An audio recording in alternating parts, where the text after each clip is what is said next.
Buenas, buenas. Hoy es viernes, perdón, viernes 21 de junio.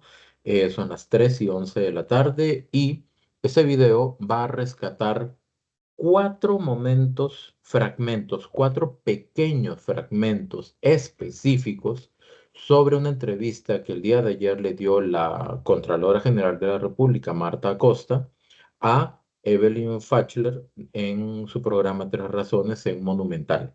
Vamos a escuchar y analizar cada uno de esos espacios y finalmente este video va a cerrar con un pequeño fragmento de la reunión que sostuvo justamente el presidente de la República, Rodrigo Chávez, y su equipo con la Contralora General de la República, Marta Costa, y su equipo. Y creo que empatar estas dos cositas podría dar un poquito de luz para que cada quien pueda hacerse su propio criterio, su propia impresión, y esa es pues realmente como la base más importante de la democracia. Entonces, vamos a revisar eso y analizar cada uno de estos fragmentos. Entonces, vamos para allá. Ok. Este es el primero y vamos inmediatamente. Pero es el rol que nos toca, me explico. A nadie le gusta el control, tengamos eso claro, a El nadie le control es gusta. bueno, doña Marta, pero yo me pregunto, y Oscar, si el control en exceso también detiene el progreso de un país y el hecho de que un país pueda avanzar. Entonces, esta inflexión que estamos viviendo hoy, que a mí el tono no me gusta para nada y creo que no es el tono adecuado, pero la reflexión podría ser tal vez, ¿no debería la Contraloría flexibilizar ciertos controles? ¿No es parte Bueno, de? nosotros no podemos flexibilizar las leyes, doña Evelyn, no podemos. No, Hay que aplicarlas tal y como están en la Constitución. tal cual y como están en Sí. la ley. Entonces, sí hicimos, participamos en un cambio importante que hubo a la Ley General de Contratación Pública en el año 2021.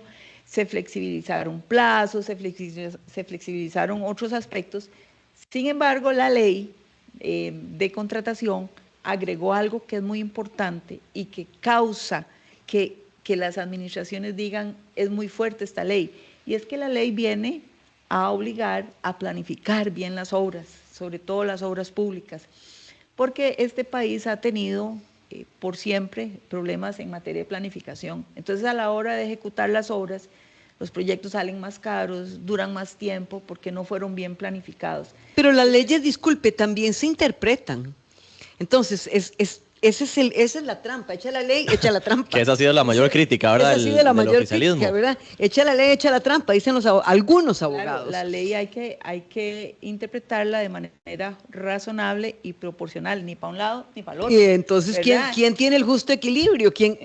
Aquí el problema está en que ellos dicen, bueno, no se debería dar tanto poder a una entidad como la Contraloría. No, pero es que es el poder de la ley, ¿verdad? Sí. Pero además hay que recordar que en estos casos era un tema de querer hacer la obra sin concurso abierto, ¿verdad? Ok. Entonces ahí la Contraloría pues se va a oponer porque la decepción no era, pero eso no quiere decir que la obra no se pueda llevar a cabo por los procedimientos correctos o por otros procedimientos. Nosotros no decimos tiene que ser licitación esta u otra obra, eso tiene que ser producto de un estudio de preinversión que se haga, el que le va a arrojar a la administración si va a ser un fideicomiso, si puede ser una concesión, si es una licitación, ¿me entienden? Sí. O sea, hay que planificarlo bien, pero esto no es que a la Contraloría se le ocurre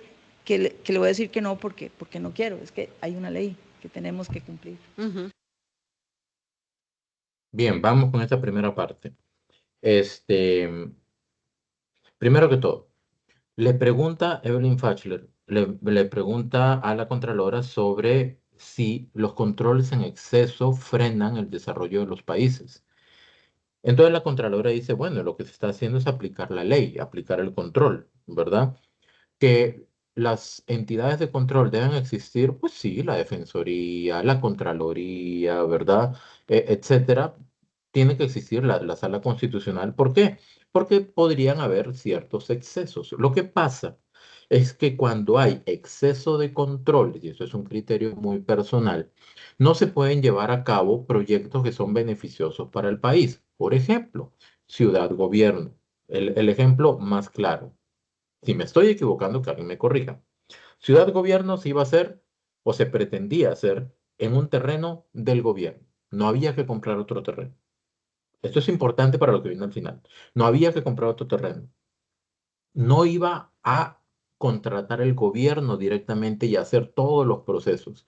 Le iba a dar como un tipo de concesión, digamos, al BCIE, y el BCIE iba a hacer un concurso abierto internacional para ver cuáles constructoras se querían inscribir o participar y formar parte del proyecto. ¿Ok? Que aquí es donde dice la Contralora en un momento de que no había un concurso abierto. Es que era darle al BCIE la posibilidad de que ellos hicieran el concurso abierto, que construyeran ciudad-gobierno en terrenos del Estado, como si ustedes tuvieran un lote y quieren construir una casa y no tienen plata, entonces le piden plata al banco, el banco les presta la plata, hacen la casa y después le van pagando al banco por un tiempo hasta que la casa viene a ser parte de su patrimonio. Entonces, ¿qué sucede? Que las leyes interpretadas. Vean qué importante esto. La Contralora dice que las leyes hay que interpretarlas de manera razonable y proporcional.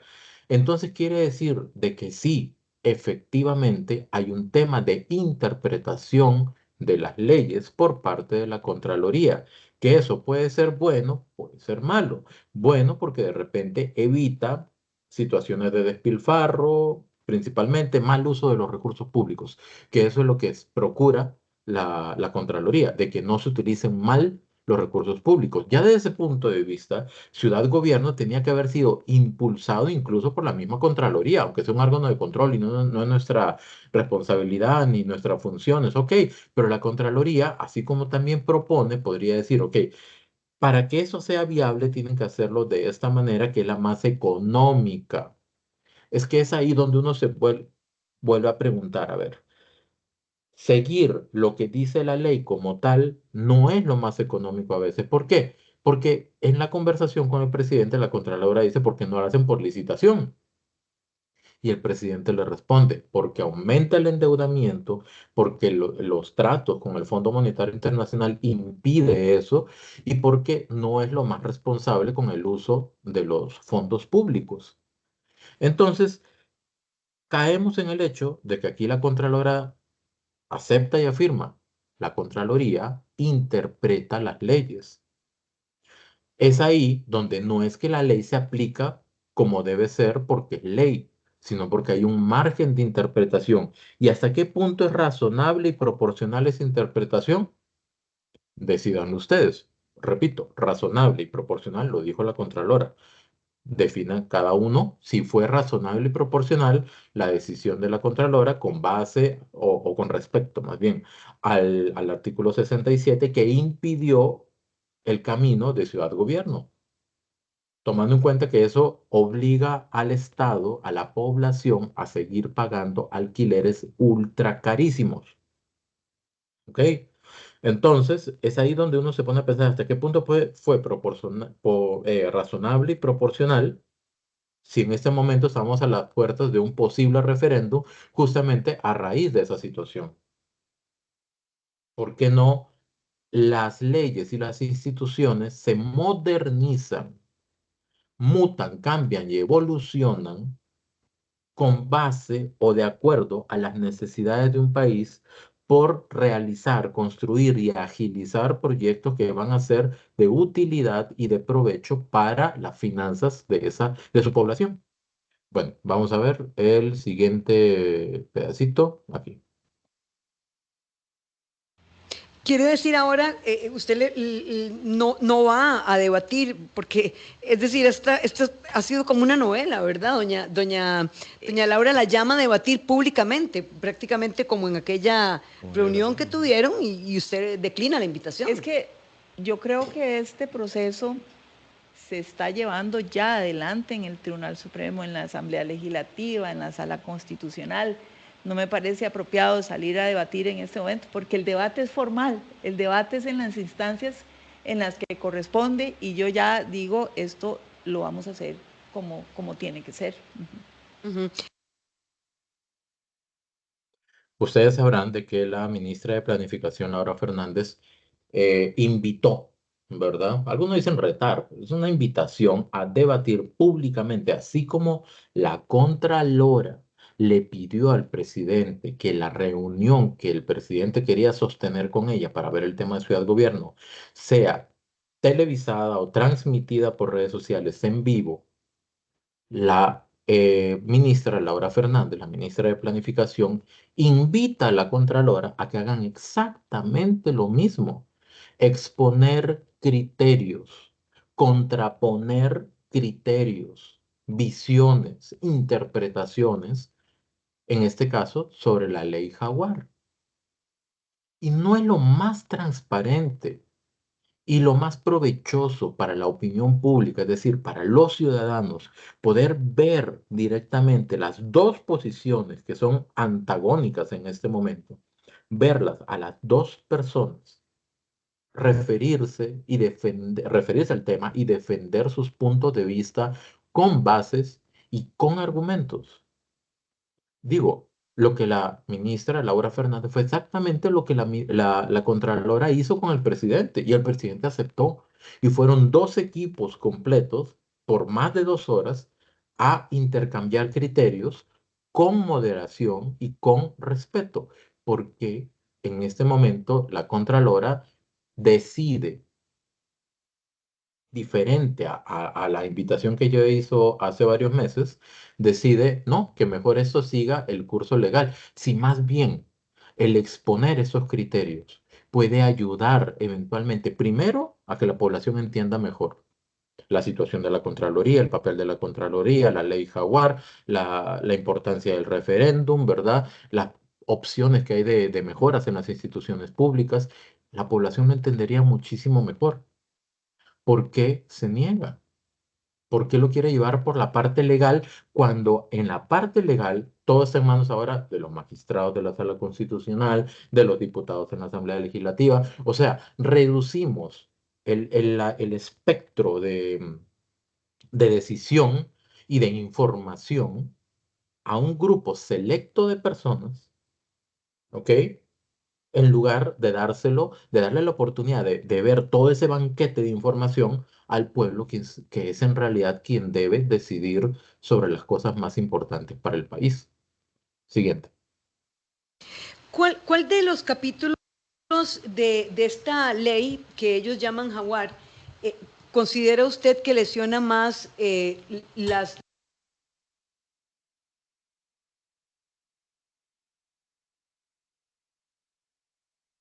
Ahora sí, el correcto. y no se había podido?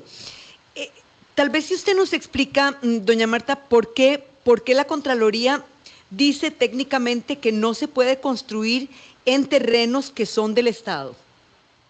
Sí se puede Sí se construir en puede. terrenos que no son del Estado. No, Bien, que en son, terrenos que sean del Estado. en terrenos del Estado. Sí se puede construir se puede. en terrenos del Estado. El tema es que se tiene que devolver al final del arrendamiento el terreno al Estado. Entonces nosotros en aquel momento teníamos información del BESIE de que los edificaciones no se devolverían al Estado. Entonces ese es un tema que la Contraloría alerta, ¿verdad? Ahí alertan, pero no prohíben. No, lo que nosotros decimos es no puede usar el 67 de la ley. Pero aquí hay que recordar que ese proyecto estaba todavía en fase de preinversión. O sea, cuando está en fase de preinversión está en los análisis iniciales. Cuando se está en los análisis iniciales es cuando se determina cuál va a ser el financiamiento y cuál va a ser la forma de contratación. Ya estaba la forma de contratación y no estaban los estudios. Entonces la Contraloría dice, no use el 67, hay que hacer los estudios para ver por dónde se va a financiar. Porque digamos, nuestro marco jurídico da varias opciones. que se pueden escoger, no tiene que ser una licitación, puede ser una alianza estratégica, puede ser una concesión, ¿verdad? Porque ya recuerden ustedes que este proyecto ya venía del gobierno anterior, Sí. ya había estudios técnicos para la forma de concesión, incluso ya habían iniciado temas para una contratación internacional. Y digamos que hasta aquí yo podría dejar el tema de ciudad gobierno porque nosotros estamos todavía con una investigación. Pero digamos que eso fue palabras más y menos lo que sucedió. Nunca la Contraloría dijo que ese proyecto no va o que no nos gusta ese proyecto, porque es que a nosotros no nos toca eso, o sea, nosotros no podemos decirle a ningún gobierno cuál proyecto sí y cuál proyecto no, ¿verdad? Porque volvemos a lo mismo, claro. la narrativa es, bueno, la Contraloría frena el proyecto Ciudad-Gobierno. Sí. Entonces, bueno, nosotros decimos, como costarricenses, porque vamos a estar pagando alquileres carísimos si tenemos terrenos propios donde se puede construir. Estamos totalmente de acuerdo en eso. O sea, estamos de acuerdo. Nunca ha dicho la Contraloría no haga para que evite el pago de alquileres. La Contraloría puede, en estas prevenciones, decir, no use este artículo, hay estas opciones y presentar las opciones de cambio, o ya eso no entra en el tema de Contraloría. No, nosotros no le decimos use estas opciones. Es que tiene que haber un estudio que le arroje a usted cuál es la opción más conveniente al uso de los fondos públicos, cuál es la que le asegura a usted de mejor forma ese buen uso de los recursos públicos. Aquí, primero que todo, una aclaración, ¿verdad? Que este programa, por tres razones, es en Colombia, no en Monumental. Ahí las disculpas del caso. Yo a veces me voy aceleradísimo y se me van algunas cositas, pero bueno, en la descripción pondré que es de Colombia y ya ustedes me entenderán en el camino. Vea, aquí rápidamente dice que el tema de los terrenos, que los terrenos o que los terrenos no van a volver al Estado, es que eso es una nebulosa que todavía hay que aclarar bien, ¿ok? Para el gobierno, después de la cantidad de años, creo que eran 30, que se termina de pagar la construcción de los edificios de Ciudad Gobierno, los edificios vuelven al Estado, ¿verdad? Y el BCIE dice que eso todavía no está definido o no se ha definido cómo se haría. Entonces, no están diciendo de que los edificios ya no van a formar parte del Estado, porque sería muy ilógico de que los edificios sean propiedad perenne, eterna del BCIE en terrenos del Estado. O sea, ahí tienen que arreglar algo para que eso quede completa y totalmente claro. No sé cuál es la fase de aclaración sobre ese tema en este momento. ¿Ok? Pero aquí habla sobre que había que terminar la fase de preinversión. Esa fase de preinversión, esa fase de armado del proyecto, la misma Contraloría lo frenó. Y eso es lo que vamos a ver al final del video. La misma Contraloría frena completamente y es la misma ministra la que le dice a la gente de la Contraloría de frente, nosotros paramos porque ustedes nos mandan esa advertencia. Pero es claro de que esa es la mejor opción. La mejor opción no tiene que ser, ese es un criterio propio, la mejor opción no tiene que ser la que se ajuste más a las estructuras definidas por la ley. La mejor opción debe ser aquella que le da un mayor rendimiento, un mayor aprovechamiento de los recursos a un país, ¿ok? Y que le ayuda a gestionar de manera más eficiente su dinero. Esa debería ser la mejor manera. Entonces, ¿qué pasa? Si eso no empata completamente con lo que dice la ley, ¿por qué no? Como dice Evelyn Flachler en Colombia, en tres razones. ¿Por qué no flexibilizar, modificar las leyes para que se ajusten a las mejores opciones? Es que el punto es, no siempre lo que sea completa y estrictamente legal va a ser la mejor opción. Por eso los planes cambian, las realidades cambian, los mundos cambian. En los proyectos de seguridad, por ejemplo, ¿quién se iba a imaginar de que había que tener leyes que combatieran, por ejemplo, el sicariato hace 20, 30, 40 años? Eso no existía. Y si era cada cierto tiempo, cada ciertos años había un caso. Ahora es pan de cada día. ¿Por qué? Porque la realidad cambió. El mundo de la criminalidad cambió. Entonces, al igual que eso, los tratos que ahora se pueden llevar a cabo por las relaciones que hay con entes internacionales hacen posible de que el marco jurisdiccional entienda de que tenemos que modernizarnos, tenemos que acomodarnos. ¿Para qué? Para aprovechar las mejores oportunidades que pueda tener el país.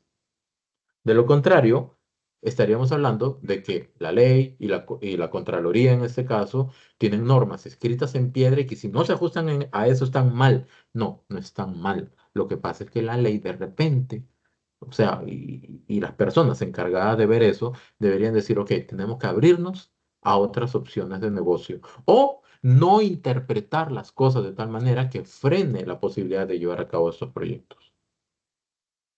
Y el siguiente es este. Entonces nos preocupa esa parte muchísimo. Que el señalamiento también, como decía doña Evelyn, de la narrativa que se ha creado alrededor de este proyecto es que la Contraloría quiere cogobernar y que no deja a la administración realizar las funciones. ¿Cuál es la posición de ustedes ante Usted lo ha ante dicho, eso este? es una narrativa, esa no es la realidad. Nosotros no nos interesa para nada ni cogobernar ni coadministrar. Lo único que estamos haciendo es el trabajo que nos toca, que nos gusta. Eso es. Claro, lo que pasa es que estamos ante este gobierno que de alguna u otra manera se hizo de esta narrativa que es más fácil de alguna forma abrazar o digerir y, y que está muy brava por la forma en que las cosas no han avanzado en los últimos años. Bueno, hasta donde yo conozco, se trata de esos dos proyectos. Todo lo demás, ¿qué le achacan a la Contraloría? ¿Me explico? Es que ¿Por no es qué solo se la dice Contraloría, es decir, hay un mensaje, y bueno, se habló de una dictadura perfecta, ¿verdad? Sí, que la Contraloría está cayendo dentro de ese saco, Dentro de ese digamos saco de que instituciones, bueno, esa es no sé una, cómo le cayó a usted esa descripción, bueno, pero esa es una narrativa que por supuesto no comparto en lo más mínimo. Yo aquí quiero decir, por ejemplo, que nuestro sistema democrático ujú. es mejorable, hay muchas cosas que mejorar, pero yo, por ejemplo, soy producto de este sistema, soy producto de la institucionalidad. Yo estudié en la escuela, en el colegio y en la universidad pública, y con mi esfuerzo y el de mi familia, porque yo vengo de una familia muy pobre de Punta Arenas, yo logré movilizarme socialmente. Y eso se lo debo al Estado Social y Democrático de Derecho, a las conquistas de nuestros abuelos, y yo no podría estar de acuerdo con esa narrativa. O sea, las instituciones todas son perfectibles, la misma Contraloría, todos podemos, pero no podemos echar por la borda todo lo que nuestros antepasados lograron e hicieron por nosotros, y que nosotros con nuestro propio esfuerzo aprovechamos esas oportunidades que nos dio el Estado de Derecho. Entonces, Estoy de yo acuerdo, pero estoy en desacuerdo.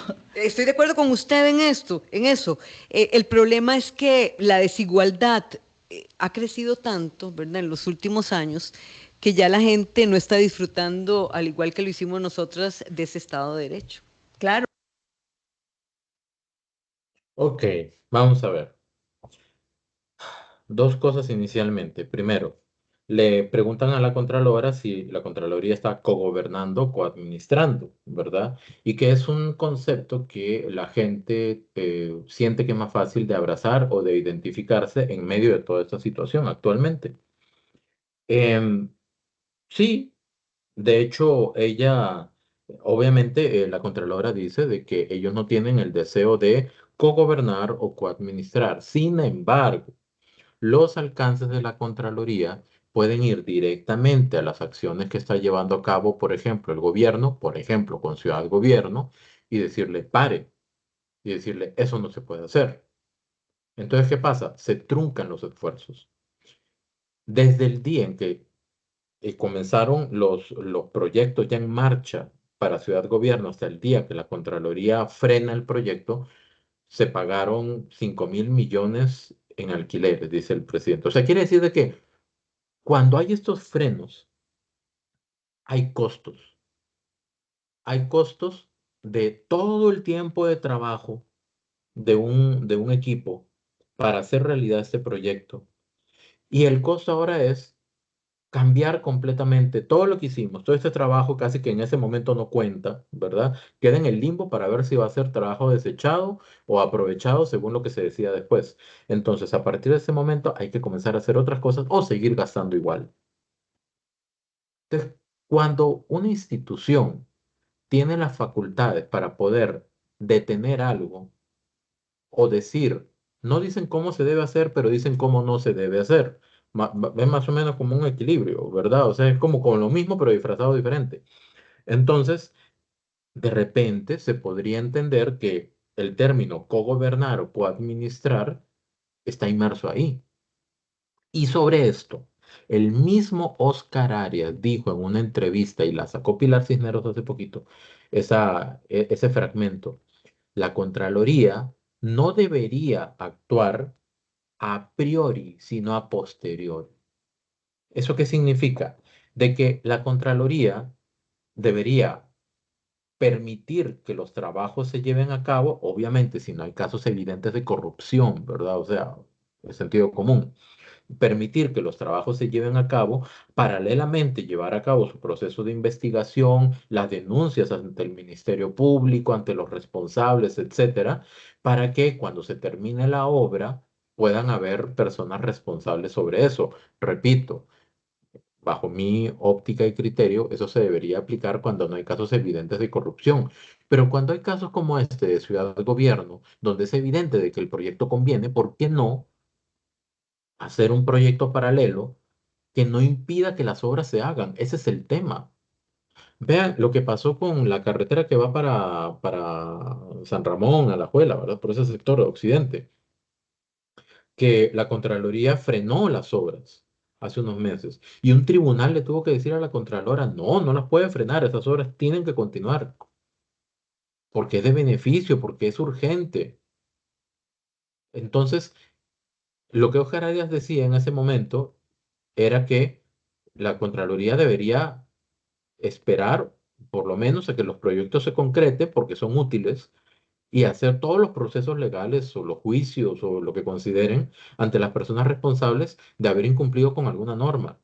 Y repito, eso no significa de que yo esté diciendo, si hay casos de corrupción, déjelos, que se repartan toda la plata y se roben toda la plata del mundo y después que vean a ver quién fue responsable. No, sino que si hay cuestiones meramente como de tipo de procedimiento o si hay un margen de interpretación tan grande o tan estrecho que genere justamente la imposibilidad de llevar a cabo un proyecto. Es que eso es lo que no está bien, porque entonces el país está amarrado a ese tipo de decisiones.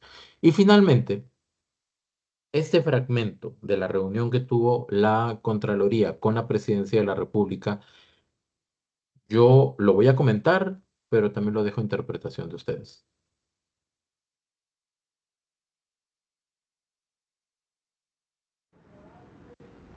Es una interpretación, es desde mi punto de vista. Claro. Bueno, entendemos entonces que ustedes ya hicieron el análisis de todos los requisitos del 67 para Ciudad Gobierno, doña Laura. Pero ¿ya lo hicieron o no los han hecho? Desde el momento en que llegó, permiso, presidente, Sírvase. desde el momento en que llegó la advertencia a los ministros, mandos medios y nuestro personal subordinado, yo de manera responsable como funcionaria pública suspendí inmediatamente todo proceso de trabajo en acato irrestricto y en respeto a la advertencia girada por el máximo órgano de control, que son ustedes. Al punto que don Roberto, después de la reunión que tuvimos aquí en días pasados con doña Pilar Cisneros, acordamos que yo les iba a enviar una carta para que ustedes, por favor, nos externaran si a la luz de la advertencia podíamos seguir en toda la estructuración de las distintas etapas de la preinversión, contemplando dentro de los diferentes modelos el que a la luz de los análisis que han estado en camino parece ser el que más valor le da al dinero público, que es el 67. Y los diferentes incisos del artículo 67, el punto número 1, el inciso A, por supuesto que lo vamos a inscribir dentro del Banco de Proyectos de Inversión Pública a la luz del Sistema Nacional de Inversión Pública. En eso es en lo que estábamos hasta que llegó la advertencia y paramos la máquina Pero precisamente para no respetar doña sus Laura, instrucciones. Aquí queda claro que efectivamente el plan de preinversión y todo ese proceso de armado del proyecto se frena justamente por la advertencia de la Contraloría. Entonces, no se le puede decir al gobierno, es que no tienen el plan completo. Si lo estaban haciendo, justamente se frenó a raíz de esta situación, ¿verdad? Aquí queda claro ese punto. Pero vamos a ver lo que dice el argumento, creo que es el abogado, creo que es el de la Contraloría, bueno, uno de los funcionarios de la terna, ¿verdad? Que llevó la Contraloría a esa reunión. La pregunta muy concreta es, como ustedes ya hicieron el análisis del 67 y dijeron, bueno, que cumple todos los requisitos, la pregunta es si ustedes ya hicieron el estudio de mercado que dice el 67. No, pero eso es diferente, don Roberto, porque una cosa es decir, yo le voy a contestar. Es una pregunta, porque yo si le quiero estamos preguntar diciendo para que sí para se darle la aplica. respuesta que usted necesita. Sí. Una cosa es decir, aunque usted haga todo lo que dice ahí, el 67 no lo vamos a dejar que usted lo use. Esa es la posición que yo le entendí a la señora Contralora General de la República. Ahora usted viene y dice, ya hizo todo eso. Bueno, estamos en eso.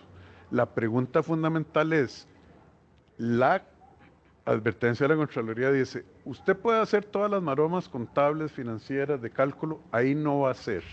Por la razón que dice doña Marta, porque es un terreno del Estado.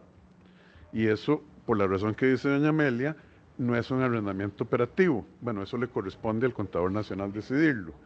Entonces, el punto de discusión no es si el archivo está completo, el expediente está completo. El punto de discusión es, una vez que completemos el expediente, si resulta, como indica todo, va a ser el caso, que el artículo 67 es el mejor valor para el pueblo de Costa Rica, nosotros quisiéramos poderlo llevar por ahí, una vez que se justifique. Y ahí ustedes tendrían la opción de decir, no, mire, no me gusta este estudio, mejórele esto, vaya, consúltele a quien usted quiera más.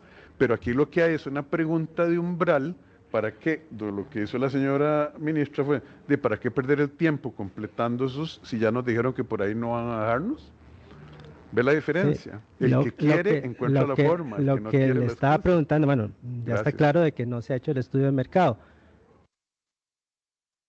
Ahorita vamos a entrar a detallar sobre el estudio de mercado, pero ahí justamente hacen la aclaración, o sea, ¿para qué se va a seguir si ya se tiene una posición, se sabe de la posición de parte de la Contraloría que según su interpretación no pueden llevar a cabo el proyecto de ciudad gobierno utilizando el artículo 67, porque es un terreno del Estado.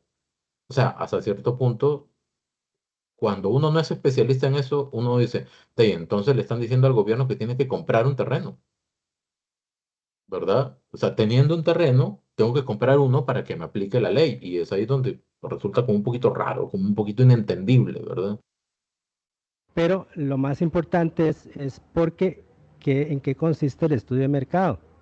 Ustedes saben qué consiste el estudio de mercado. Cuéntenos. El estudio de mercado debe consistir en una consulta de bienes inmuebles disponibles en una determinada área que previamente la administración, definida previamente por la administración.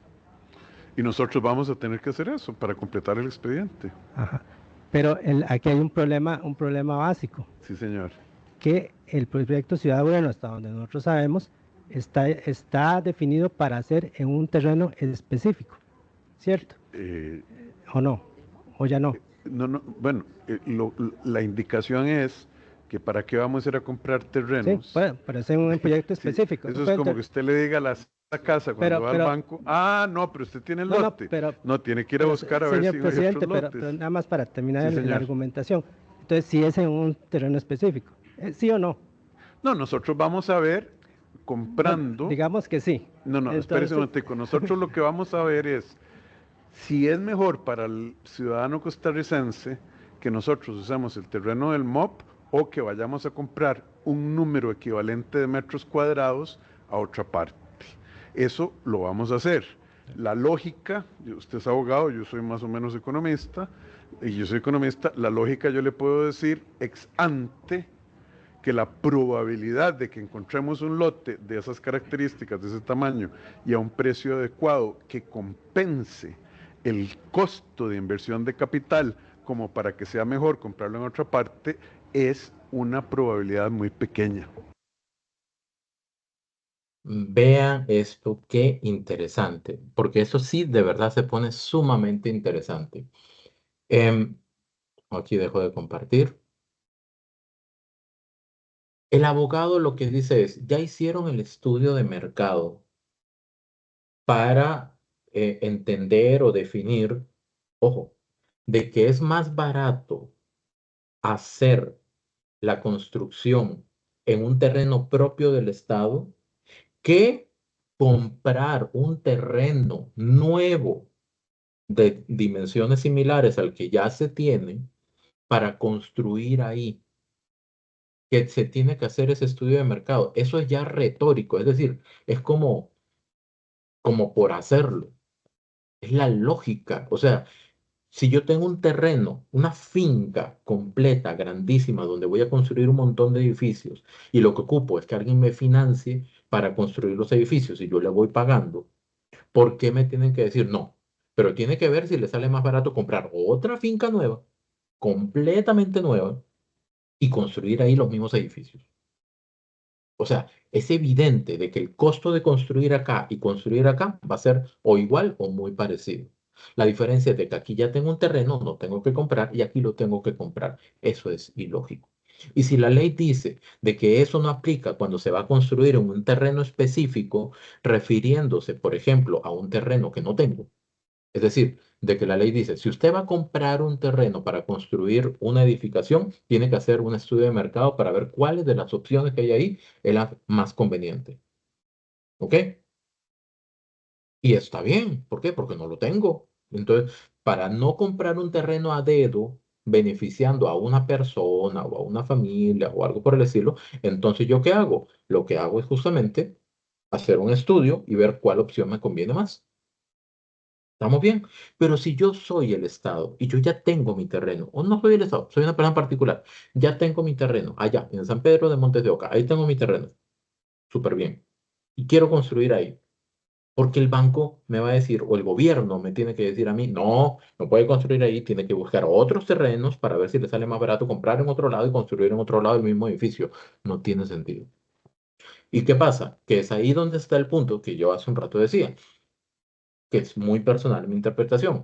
¿Qué sucede cuando la ley dice algo, pero no se adapta a las mejores opciones que hay que haga rendir mejor el dinero, la administración, el uso a largo plazo de las finanzas, etcétera? ¿Por qué en lugar de obligar al Estado, al gobierno, a meterse en procesos largos y caros, por qué no se hacen modificaciones, exoneraciones o adecuaciones que hagan posible que un proyecto de gran trascendencia, porque eso no es solamente de que ya no se paguen alquileres, eso le va a dar una reactivación económica a todo el sector de Plaza Víquez, va a cambiar la cara de la ciudad? ¿Por qué no se le da este chance a el gobierno haciendo las consideraciones legales del caso? ¿Para qué? Para que ese proyecto sea realidad. Por eso ese proyecto tiene 20 años ahí y no tiene una luz clara para salir adelante. Por ese motivo es que ahora se hace una ley como la ley Jaguar que se quiere llevar a referéndum. ¿Para qué? Para que los proyectos de los gobiernos puedan ir adelante en ese sentido. Que hay que blindar eventuales casos de corrupción, eso es cierto. Eso sí, en todos los casos, hay que blindarlo o subir las sanciones en casos de corrupción de tal manera de que al corrupto le dé miedo meterse en eso porque si no, le va a caer la ley con todo el peso encima. Pero eso no puede significar que para evitar esas cosas, entonces vamos a ponerle un freno al desarrollo de un país, de su economía, etcétera. Como repito, esa es solamente mi interpretación. Disculpen por lo largo de este video. Que estén muy bien.